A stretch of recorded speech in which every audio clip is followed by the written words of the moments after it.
Hello, नमस्कार, good morning my dear friends.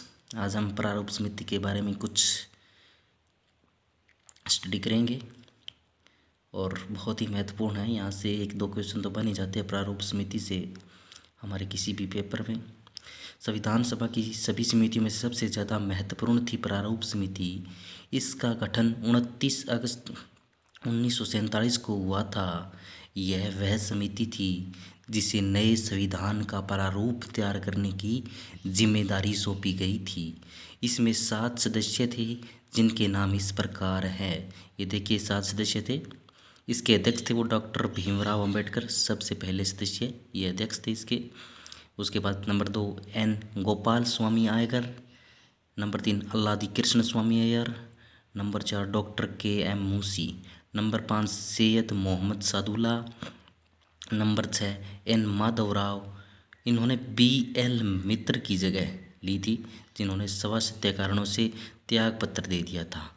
उसके बाद टी.टी. लास्ट है 7th टी.टी. कृष्णाचारी। इन्होंने सन 1948 में डी.पी. खेतान की मृत्यु के बाद उनकी जगह ली थी टी.टी. कृष्णाचारी जी ने। ये 7वें सदस्य थे और इस 7 सदस्य में से 7वें नंबर पर थे टी.टी. कृष्णाचारी। विभिन्न समितियों के प्रस्तावों पर विचार करने के बाद प्रारूप समिति ने भारत के संविधान का पहला प्रारूप तैयार किया। इसे फरवरी 1948 में प्रकाशित किया गया। भारत के लोगों को इस प्रारूप पर चर्चा करने और संशोधनों का प्रस्ताव देने के लिए 8 माह का समय दिया गया।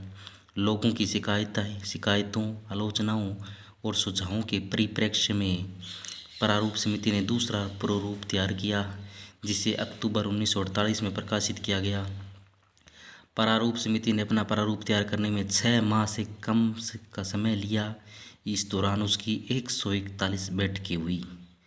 ठीक है, उसके बाद थोड़ा सा और कर लेते हैं कि यहाँ पे ये क्या है था संविधान का प्रभाव में आना।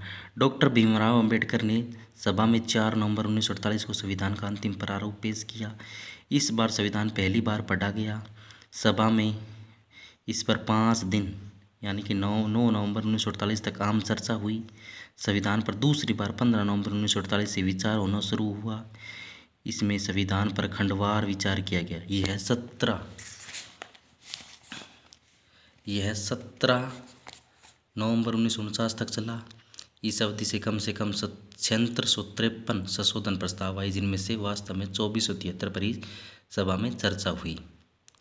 ठीक है, संविधान पर तीसरी बार 14 नवंबर 1949 से विचार होना शुरू हुआ। डॉक्टर भीमराव अंबेडकर ने the constitution as settled by the assembly be passed प्रस्ताव पेश किया। संविधान के प्रारूप पर पेश इस प्रस्ताव को 26 नवंबर 1949 को पारित घोषित कर दिया गया और इस पर अध्यक्ष व सदस्यों के हस्ताक्षर लिए गए। सभा में कुल 299 सदस्यों में से उस दिन केवल 284 सदस्य ही उपस्थित थे, जिन्होंने संविधान पर हस्ताक्षर किए।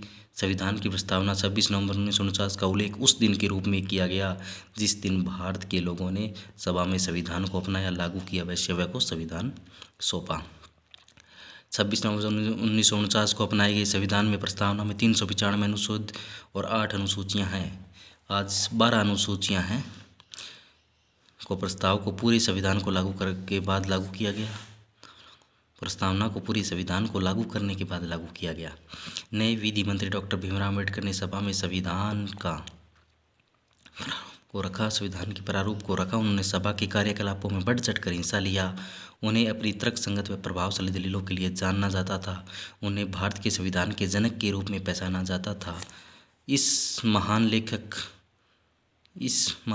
संवैधानिक विशेषज्ञ और अनुसूचित जातियों के निर्विवाद नेता को भारत के संविधान के मुख्य वास्तुकार के रूप में भी जाना जाता है। थैंक यू दोस्तों, आज के लिए इतना ही। कल हम आगे फिर करेंगे, संविधान का परिवर्तन के बारे में पढ़ेंगे।